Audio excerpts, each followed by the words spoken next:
Hello mga suki, good morning. At ayun nga, kamusta po kayo? So, today's video ay mag-a-update po tayo kung ano na po ang nangyari sa ating RTW business simula po nung nag-start tayo. So, kung napansin nyo po, nag-RTW business po ako since October 2019. So, dumating po itong makina natin dito ng October 2019 and then nagkaroon po tayo ng actual business na nung 2020. Pero nung 2019 ay nag-aaral lang akong magpadyak-padyak. Nag-aaral lang po ako magpadyak-padyak niyan para lang matuto tayong manahi. So, as in wala po tayong tawag dito experience sa pananahi. So, kumbaga nga po ay zero knowledge tayo. So, mag-a-update lamang po tayo. Ngayon po ay September 28, 2024.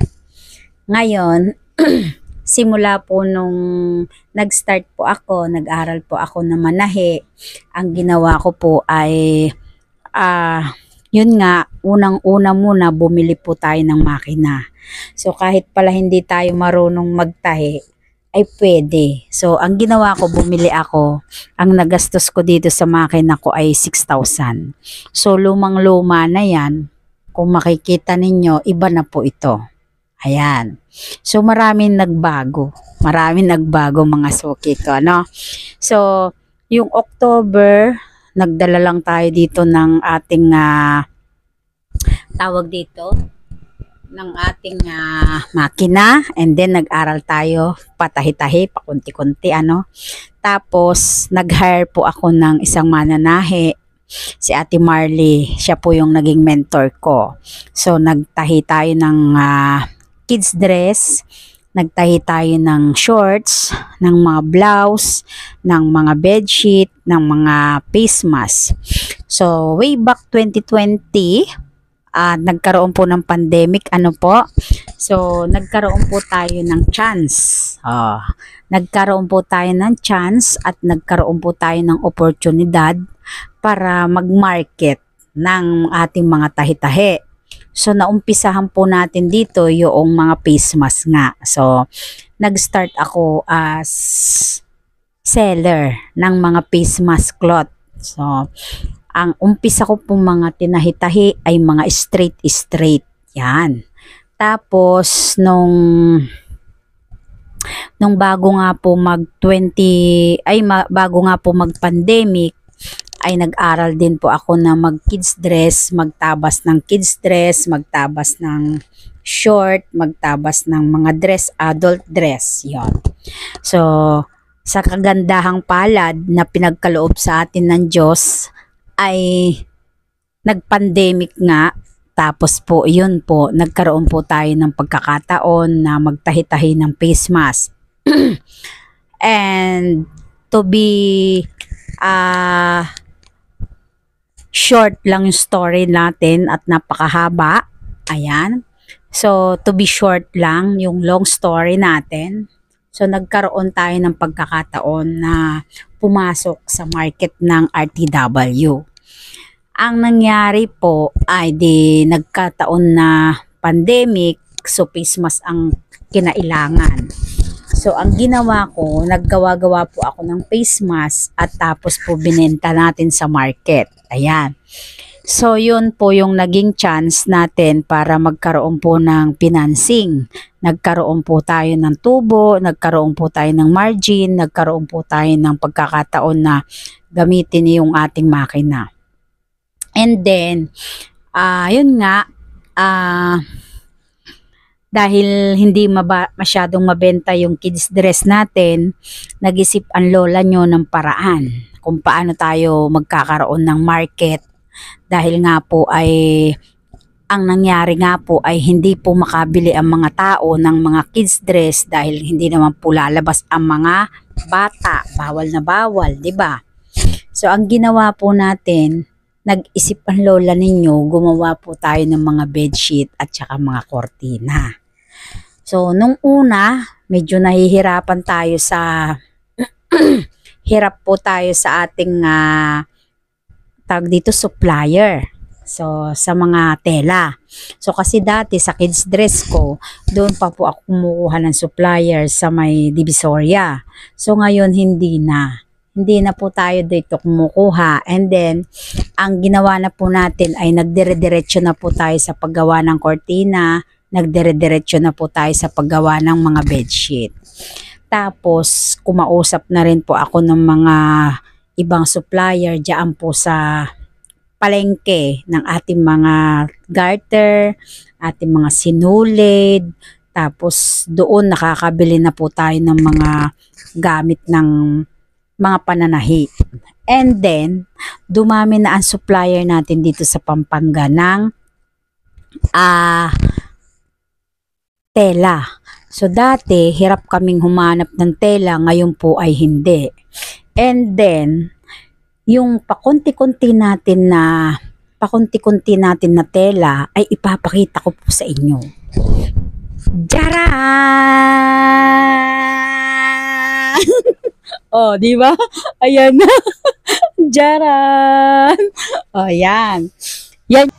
So, ayun nga. Itutur ko na po kayo. Ito na po yung ating makina ngayon. Nag-start tayo sa isa. Ito yung edging machine. Single machine, 2, 3, at ituturo ko na kayo sa ating mga stocks. Ayan o. Jaran! O, ayan. O, ayan na yung mga stocks natin. O, di ba? O, ano ba kayo dyan? O, yan na po yung update ng ating di ba? Ayan na, Uy, nako. Kaya kayo magtiyaga lang kayo. At saka magtiwala sa Diyos. Di ba? Yan yung naging update natin sa RTW natin. So, kung dati, yarda-yarda po yung bili ng lola nyo, ngayon po ay rolyo na. Di ba? Di ba? Naging rolyo na po ang ang pagbili. Tapos, mayroon pa tayong good news. Mayroon po tayong good news. So, hindi lamang po tayo isang seller, hindi lang po tayo isang direktahian, hindi lang po tayo isang manufacturer. Isa na rin po tayong legal na negosyante. Kasi po, mayroon na po tayong business permit, mayroon po tayo ditong DTI, at mayroon na rin po tayong resibo. So, pumasok na rin po tayo sa Lazada, pumasok tayo sa Shopee, at pumasok na rin tayo sa TikTok. Di ba? So, at ngayon naman po ay mayroon din po tayong Facebook. Lahat po ng yan ay online lamang. Meron din po tayong mga Instagram, meron po tayong carousel, meron po tayong YouTube channel, ito ngayon. At kung hindi pa po kayo nag-subscribe sa aking channel, mag-subscribe na kayo. Pindutin lamang ang notification bell dyan. I-subscribe nyo po ako. Pindutin nyo po ang notification bell para po ma-notify po kayo every time na mag-a-upload tayo. So, yun yung good news sa ating MCPH collection. Di ba? So, kahit saan na tayo pumunta ngayon, meron na tayong panlaban, di ba? So, kasi alam nyo, maganda rin po yung irehistro natin yung negosyo natin sa DTI, sa BIR, kasi para baka mamaya hindi po naman, may mga tao kasi na naiinggit po talaga, may mga tao na naiinggit sa atin, paano tayo nakakabenta ng ganyan, may mga tao na bakit umunlad si ganito, bakit ganon-ganon, no? So, mas maganda po ay irehistro po natin ang business natin. So, yung business po natin ay narehistro po siya noong July 15, 2024 Dito po kami sa RDO 21B, South District ng ating Region 3, Pampanga. So, yun mga mi.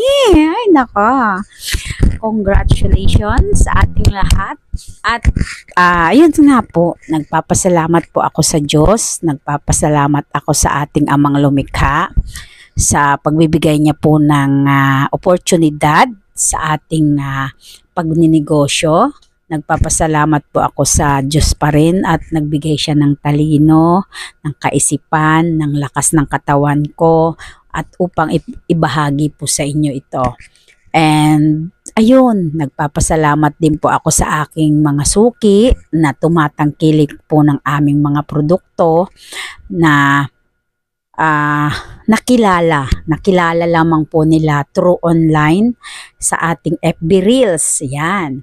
Tapos, nakilala lang po nila through online sa ating TikTok, sa ating Shopee, sa Lazada, sa Facebook, ayan. At saka sa ating Facebook page, ayun.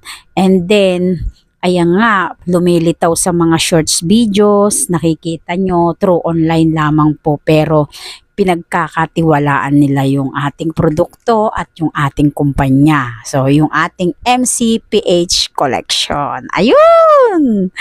Ayun, tiwala lang sa Diyos at sipagan po natin na magkaroon po tayo ng negosyo. So, yun nga, since 2019, ay ito na po yung ating business. So, ayun.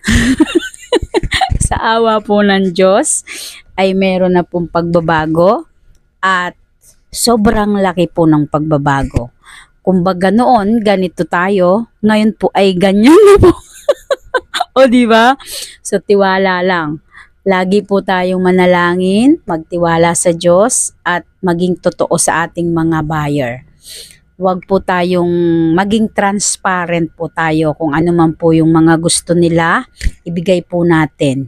Kung ano po yung tiwala nila sa atin, ibigay po natin ng higit sa 100. Ibigay po natin ng 101% sa kanila yung tiwala na pinagkakaloob sa atin ng mga strangers na suki natin, ng suki at ng mga kung sino pa po ang mga nagtitiwala sa ating produkto. So, kung may mga comments, suggestion, tanggapin po natin. At ano pa ba? Humingi po tayo sa kanila ng mga comments, ng suggestion, kung ano pa po yung pwede natin na i-improve sa ating produkto. So, ganun po dapat, no? So, pag may pumuna po sa inyo, huwag po kayo magalit. Magpasalamat po. Kasi, yun po yung magiging dahilan. Yun po ang magiging dahilan na ma-improve natin yung ating mga produkto. Ano po? So, ayun. Sa mga kapwa ko nag-uumpisa, sa mga kapwa ko gustong magnegosyo, yan, tiwala lang. Pero dapat, mayroon na rin po kayong market. Targetin ninyo kung ano yung market ninyo. I-focus ninyo kung ano yung gusto nyong marating. And then, ayun, magtiwala sa inyong sarili. Magtiwala, no? At doon naman sa mga mag-uumpisa pa lang, so, bilangin natin kung nakailang taon na tayo sa ating business. Nag-start po ang lola nyo ng 2019, 20, 21, 22, 23, at 24. Magpa 5 years na tayo ngayong October.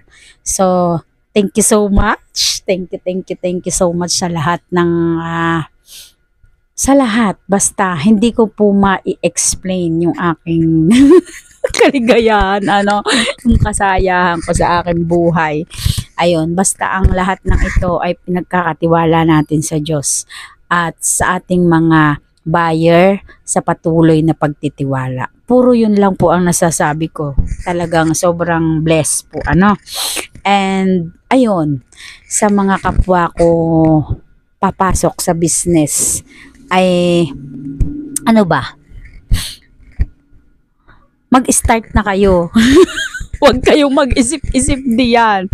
Kasi pag isip lang kayo ng isip, tapos hindi po kayo nag-uumpisa, walang mangyayari. Kailangan po, pagka nag-isip kayo, lagyan nyo na po ng ahead of time ng plano. Ahead of time, magplano na kayo. So, ano ba yung gusto nyong gawin? Magbi-business ba kayo o makikipagtrabaho na lang? Kasi kapag nakipagtrabaho, kung ilang oras lang yung trabaho, tapos na. Tapos nang mag-isip. Na po, pahinga na po yon. Ang pagninegosyo, hindi. Iba. 24/7 pala. Iba po pala yung pag-iisip pagka nag-business ka. 24/7. Kung ang inaakala po ninyo sa pagbi-business ay mas maganda. Kasi, ang pagbi-business, di ba sabi natin, boss mo yung sarili mo. Pero paano? Paano pagka naging boss ka lang? Hindi pwede. Hindi pwede yon. So, kailangan pala pagka ikaw ay may business, ang utak mo ay trabahador pa rin. Kasi pagka naging boss ka, hindi pwede. Babagsak ang negosyo. So, yun ang gagawin natin. Magsipag, mag-isip ng mga kung anong strategy, mag-market, magbenta. So, pinaka-importante po ang sales. So, dun sa mga nag-iisip na magnegosyo ngayon, mag-start na po kayong magtinda-tinda ng kung anong pwede nyong ibenta sa maliit na puhunan muna. Kasi, hindi pwede yung mag-uumpisa kayo sa malaki. Mabilis, risky. Risky po ang pagninegosyo. So, kapag nagnegosyo po tayo, sobrang risky. Basta lahat gagana. Gagana ang isip, ang mata, ang bibig, ang kamay, ang katawan. Buong pagkatao mo gagana. So, ganun ang mangyayari. So, kapag ready na kayong magnegosyo, umpisahan na kaagad. So, yun. Kailangan unang-una, pag nagnegosyo po kayo, mag-pray muna tayo para alam natin kung ano ba yung dapat ibigay sa atin ng Diyos. At pangalawa, isipin kung ano yung target market. Pangatlo, vision and mission ninyo. Kung ano ba yung itatarget nyo, ipopokus nyo, ganun. Ano ba yung gusto nyo sa magiging negosyo nyo. And pang-apat, matutong magbenta. Kailangan yung sales, number 1 yan. Pag hindi marunong magbenta, patay ang negosyo. So, ganun po. At pang-5, action na. So, hindi natin kailangan magkaroon ng malaking puhunan. Mag-start tayo sa maliit and then palakihin natin. Unti-unti yung palakihin, unti-unti palakihin. So, ayun. Yun po yung ibabahagi ko ngayong araw na ito sa ating, sa ating MCPH collection. Ay, nako, sobrang saya lang po. And then, ayun nga, kung ano man po yung gusto nyong isuggest sa amin, kung gusto pong baguhin sa produkto namin, i-comment nyo lang po dyan. At i-improve natin yung ating mga produkto. At sa lahat po ng hindi pa po nag-subscribe sa aking channel, i-subscribe nyo na po. Para sama-sama po tayong humanap ng pera. Tara, sama-sama po tayong kumita ng malaking pera at maging milyonaryo. Ayun nga, to God be the glory. Ano ba yun? Ayan. Oh, glory to God and praise God. Ayan. Thank you so much.